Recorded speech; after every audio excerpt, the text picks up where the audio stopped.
going hunting.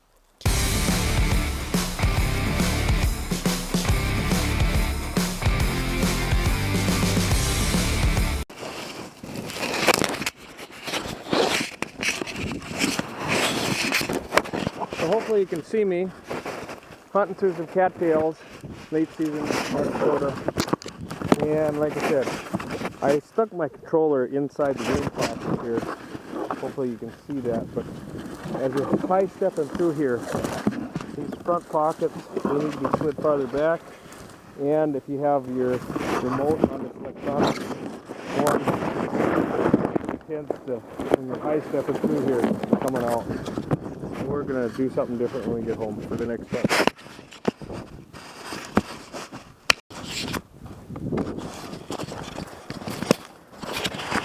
Made some changes to the vest, moved everything so it holds up a little higher.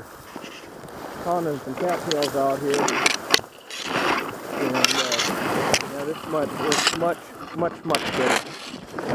It's not hitting on my, things aren't hitting on my legs, knocking the remote off or hitting the shell pouches. This is how we hunt late season in North Dakota. You gotta pound the cattails because that's where they're at.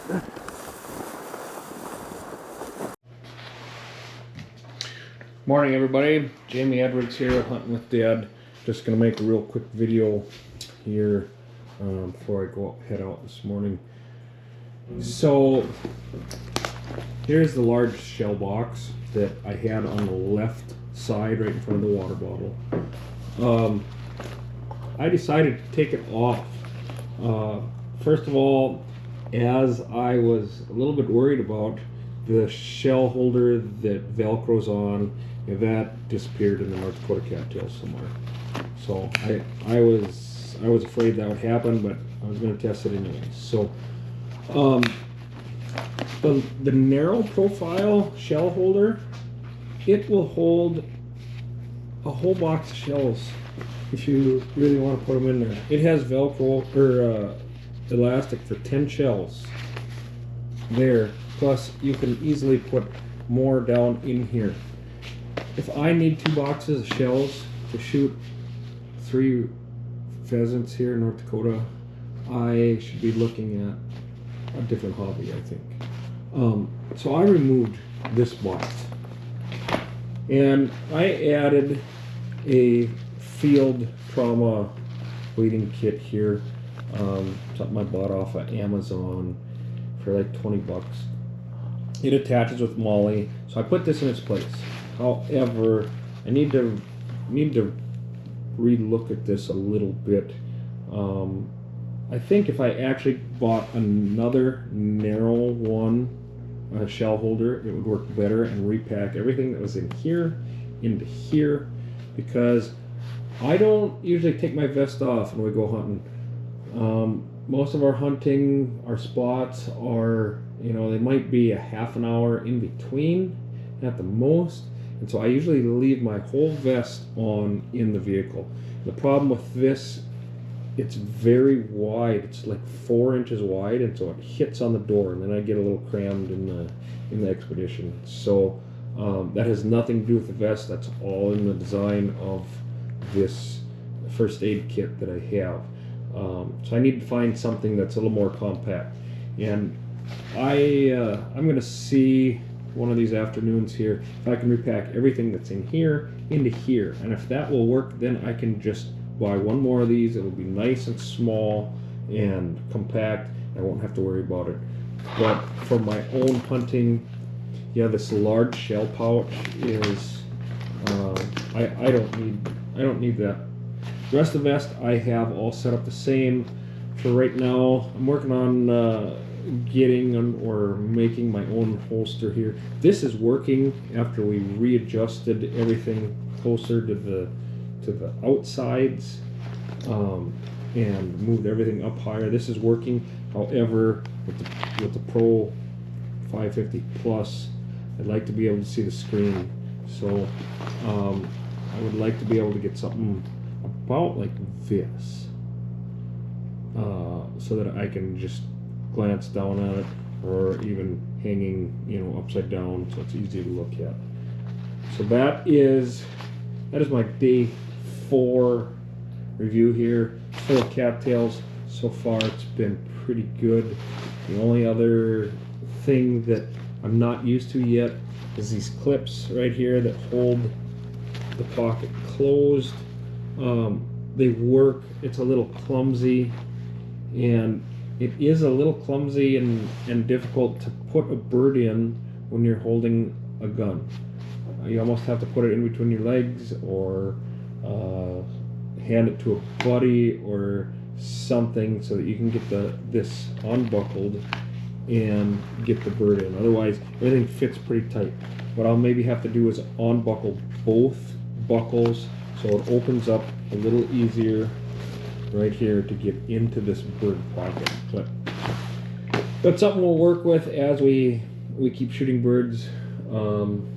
It is December 4th, 2025 right now, and I have 8 birds in the bag so far. So harvest went a little long this year. We weren't able to get out there as much as we wanted, but we still have 30 days of hunting left, and we plan to hunt all of them.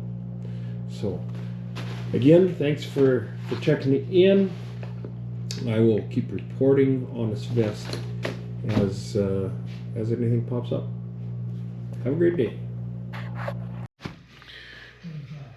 Let's talk water bottles here a minute. I just got back to the shop here.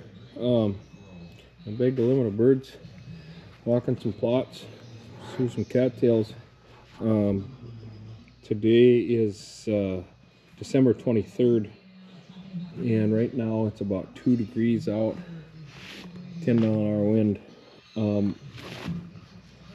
The water bottles have 2 different tops, and the squeeze top I thought would be good for the dogs. It is really aggressive. Right now it's froze up, and that's what I want to talk about. This one gets some snow and ice in the top, then it freezes up. Dog, putting it down like this and squeezing it, it's really aggressive, and my dog does not like it. I decided to put one of each on. This one is the pull top. It's froze. It is completely froze solid, so that you can't get a drink of water without pulling the cover off. So just something to be aware of. I used to wear a Camelback when we were back in my sledding days, but that would be kind of nice in here, but it's a lot of extra weight too. But at least you got water with you. You can get it open one way or another, but as of right now, it's gonna have to thaw out a little bit.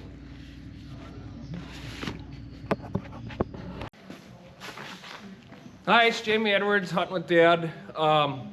Working on Chief Upland over and under vest, and we're in the shop today because it's really cold and ugly outside. It's about 10 degrees here in North Dakota, and we got a 30-mile-an-hour wind. So the real feel is about 15 below. So we did a little hunting this morning. I have one bird, but I want to address one issue with this vest. So this is called a front-loading vest, and I did one other video on it. If you haven't seen it, you have to unbuckle this and open it up. So let me show you what the issue is in the field here. You have your gun and you have a bird.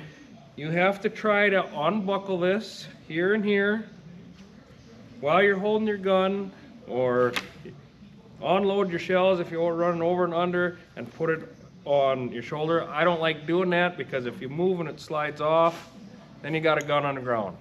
To that, you have to lay your gun on the ground. I don't like doing that either. So you have to try to juggle this. Here's what I end up doing most of the time, is holding your gun in your legs so that you can unbuckle and unhook this, because it's a two-hand deal. And get the bird in the vest and all buckled back up. That's my biggest complaint on this vest so far. So my thoughts on improving this for loading the birds It would take a little more of a complete redesign, but this whole MOLLE attachment stuff could actually be put on the inside here, so that you have all your adjustability for all the MOLLE stuff. Get rid of this outside part. You would cut all the way around here, all the way back about to where the water bottle is. And then you would need some elastic sewn in here to the outside of this pocket, but make this pocket much looser so that you could get with it on. Your pocket needs to be about this big so that you can get the birds in here without any issue. And then this whole front pocket part would literally just go away. So that would be my thoughts on redesigning the vest. It's just a little clumsy for loading birds in the back. If somebody else has some other pointers on how to do this, I would like to see a video from Jake himself. To get this all done, it is possible, but it is more clumsy. So that's kind of my review here on loading this vest in the field. It takes a little bit of work to get used to, and trying to juggle your gun all at the same time. So thanks for watching. Thanks for tuning in. Please hit like and subscribe. I'd appreciate it. Have a good day.